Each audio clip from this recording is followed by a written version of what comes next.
I just wanted to let you know you're here with Yo Soy magazine, and we're going to be doing interviews about individuals that live here in the Central Valley that have made contributions through their work, philanthropy, through community giving, perhaps. But the idea is to take a documentary of all of the people here in Central Valley that helped grow this valley to what it is today.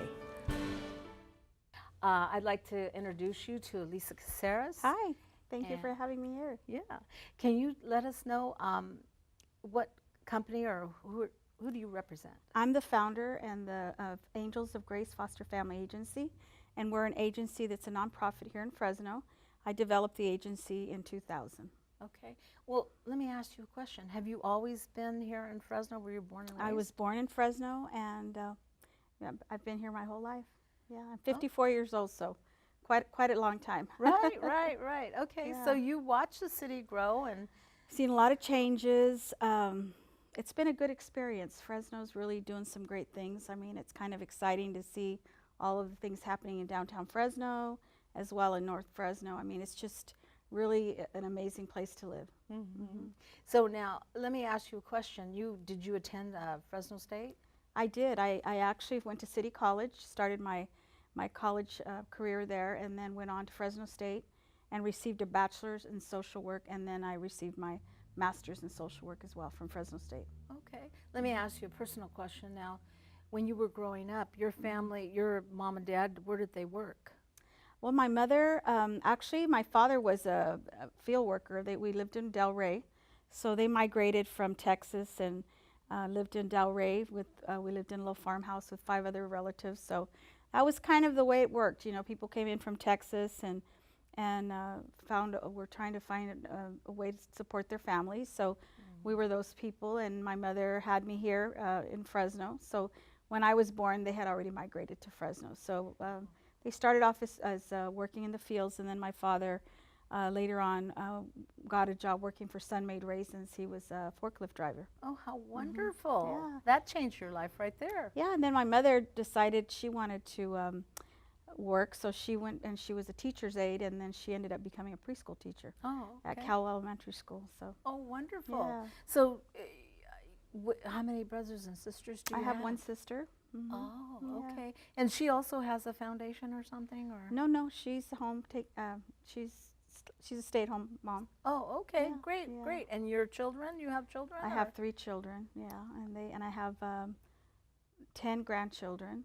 And yeah. How wonderful. It's been exciting. Yeah, my daughter and her husband adopted 5 of our kids that were actually in foster care, and they became part of our family. So now they're my grandchildren. Oh, wonderful. How in the world did you ever decide to go off on your own into this foster care? You know, it was not my choice. My choice, well, I shouldn't say it was my choice. The way I was groomed was that I would get married, and I was married at 18 years old, and that was kind of my only ambition, really, to be married and have children and be a good wife and be a good mom to my children. And so I married at 18 years old. I was on May 27th, I turned 18, and was married on June 27th, 1981. And that unfortunately turned into a very challenging situation. I was involved in a lot of domestic violence, and thought that the only way that I could really make this work is by having a child, because you know children will fix everything. So I had one child, and then I had another child, and found myself in a worse situation, because now I had invited children into my chaotic world of domestic violence, and was very determined to make my marriage work. I did all the right things. You know, I try to stay thin, try to be perfect, try to keep the house a certain kind of way, and you know, make dinner and all the things that I thought would make me a perfect wife. And unfortunately, none of that worked, because it was just a very volatile, not a very good situation. Well, so. the fellow that you married, was it someone that you knew as you were growing up? Or Yeah, I a actually knew him sweetheart? at 12, so it was kind of the way it was going to be. We always knew we were going to get married. We were kind of groomed in that direction, so really college wasn't even an option. All of my friends ended up going to college, but that wasn't even something I entertained. Uh-huh. And then when I ended up in the situation where I decided that I needed to rescue myself and my children, Uh-huh. I ended up going to the Marjorie Mason Center, which is a women's shelter. Yes, that's a wonderful place. They have a lot of A lot of things. resources and very, very caring, and it was really what I needed. It was the bootstraps that I needed to pull myself out of the situation that I was in. And then I found out I was pregnant with my third child, so that really made it a little bit more difficult. But in a way, it's in those moments when we think we're at the lowest that God can use those things to bring us into a greater level of faith. And my faith really began to grow, and I had a lot of faith that, you know, I wasn't on this journey alone. God was with me, and just started Forrest Gumping my way through life. I always say, you know, my steps were ordered in a direction where I just wanted to take care of my children and not be on welfare and not be a burden on the taxpayers. Right. And that was kind of the way I perceived it. Sometimes people do end up in that place, and it's a temporary situation where people need to get help, you know, through the government, because that's what it's there for. Right. I had just had my baby, and I just didn't want to stay stuck there. Right. And in that journey, I decided that I was going to go to school. We were all the women that were at the Marjorie Mason Center were sitting in a room, and we were all kind of just in our own little world. We were kind of in our zone because everybody was going through something. And there was a commercial that came out, and it was a question. It was, "Are you lost? Do you not know where you're going? Are you confused?" And I said yes to all of the above. And it was a commercial for Fresno City College. Really? And it was a song. You know, they used the number as a song, and it was like 442 4600. So I walked around all day with that song in my head, and then finally picked up the phone and decided that I could go into become a dental hygienist. It was a short program, and I would make enough money to support my children. And that was my initial thought, was to go into just get a certificate and get a job and take care of my children. Did you ask any of your friends their opinions, or you just kind of went on your own? Or? Well, I had a friend that was a dental hygienist, and she had gone straight from high school to Fresno City, and she was doing pretty good. So I figured, well, she kind of shared that with me, and I thought, well, that was a good option. And then started going to City College, and as I was at City College, the students that were there became very supportive of me. Oh, that's good. They started helping me with my kids, because I literally had to take the kids to class with me, all three of them, and they would sit there with me, and just, you know, I would tell them, if you guys just stay quiet and let me go to school and I graduate, I'll take you to Disneyland. So the Disneyland kind of took it all the way to whenever they started acting up, I'd say Disneyland, and then they would just kind of stay still, you know, and really look at wanting to go to Disneyland. And the students would, you know, take them. We had a sign-in, sign-out sheet, and they would take, one would take the oldest, and then the middle child, and So they the kinda baby. trade off. I became it really took a village to help me. And in the middle of all that, we found out there was childcare on campus that we didn't know about. Oh. So we discovered childcare. So we got the older two in the childcare, but the little one was still too little. So he was kind of everybody's baby. And at the end of the week, they would all give me a quarter to buy Pampers. Wasn't that nice? It was very empowering, because I realized that I was not on this journey alone, that people really did care. And I ended up getting a job working at City College. I was an assistant in EOP&S to Pauline Fuller, who was a counselor there. And I was so excited about helping and wanting to empower women. I started learning how to do restraining orders, and I was helping people with restraining orders. Good for you. Just to help empower people. And she said, you need to go into social work. You really would be good at that because of your own personal experience. And I said, well, how long is that going to take? And she said, not that long. So she kind of switched my classes a little bit so that I could go on and get an associate science in human services. Okay. And it was very important that the classes were transferable.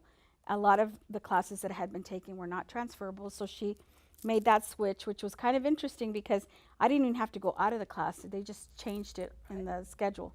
So the person that helped me prepare didn't see me as a potential college, you know, to go on for a higher education. I see. So she didn't even put me in those transferable classes. So from there, where did you go? I mean, so you got through the So college I ended up courses. going through City College, and then she recommended that I go to Fresno State to get my bachelor's, and I had actually done very well, graduated with some honors, and then she said, and if you go to Fresno State, you can get a job working at EOP in Fresno State. So I went ahead and made that switch and got my bachelor's in social work, continuing to work at with the students at Fresno State. And then I became a McNair Scholar. I never got my kids to Disneyland because I never had the money to, but there was an opportunity to go into like a pre-doctorate scholarship. Oh. And so if you applied for this, you could take a trip anywhere you wanted to go, and I could take my kids if I stayed within the budget. Oh, how wonderful. So I decided to go after that just because I wanted to take them to Florida to go to Disney World. That was kind of my whole intent. But because I believe God already had another plan, part of that application was that I had to apply to graduate school. Never intending to go to graduate school. All I wanted to do was get to Disneyland, take my kids. And when I came home, I was accepted into graduate school. How wonderful. And I told my kids, can we do this for 2 more years? Because we were like eating ground beef and top ramen. We were very, very challenged financially. Right. And they didn't know any better, so they were like, yeah, let's, they were on board with me. And that graduate degree took another 5 years. Oh, dear. Because then I started working, raising kids, and trying to, really. So how did you, let me cut through a little bit, but how did you so you hadn't graduated from Fresno State, you had already gotten a job, like a part-time job, and then. Yeah, I've always worked part-time jobs. So I worked at Fresno State, and then I started working at another agency part-time in foster care since I already had my bachelor's. So I worked 2 other agencies in the foster care and really learned about the foster children, and I really wanted to make a difference. And it's like I kept being gravitated towards the foster children. I was thinking I was going to work with the moms because of my experience. Kind of interestingly enough, though, I always ended up with the moms too. Oh. Because I chose to be a part of their lives as well and to empower them, because a lot of them were in it because they were being abused by men or they had gone into a bad place because they felt unworthy. So let me ask you a question. You finally, when did you decide to open your place? In 2000, when I graduated, I really felt that there was a huge need. When I came out of my situation, I left in the middle of the night, had no shoes on, I had a robe on and 50 cents in my pocket. That was pretty much how I entered into this place of freedom. 56 seconds. And so I was able to, I wanted an agency where I would be able to provide all those things when the children came right in from abuse, shoes, clothing, and a lot of them only stay with me for 2 days until a grandmother comes and picks them up. So I basically see this as my opportunity to pay it forward every day of my life. You're doing a wonderful job. Well, we do it together, we give God the glory, and every day I get up and I surrender myself to that Forrest Gump experience of lead my path, lead my steps. That's a wonderful way of putting it, Forrest Gump. Well, we really appreciate you coming in to share some of your story. Thank you. Perhaps another time you'll come back and, I don't know, but share more about your business and how you'd like to see it move forward. Yeah, I know I that would right love to. now you have a building and you're servicing how many children are you? We were always on call. I've had 336 children adopted since 2000. So we're doing whatever we can, however many children we can serve is what we choose to do on a daily basis. And Fresno needs you so much. We need each other. Yes. Well, it's a great community. Yes, it is. It's getting better. Yep. We're having more people come. Yes. So we really appreciate your time. Thank you. And thank you for the wonderful pictures you brought of your life and sharing your story. Thank you. It will give others a lot of incentive. We all need hope. Yes. Every day we need hope. Yes. And if my story can help others, then that's exactly what I hope to do. That's what we're here for, sharing. That's it. Sharing. Sharing is caring. Thank you.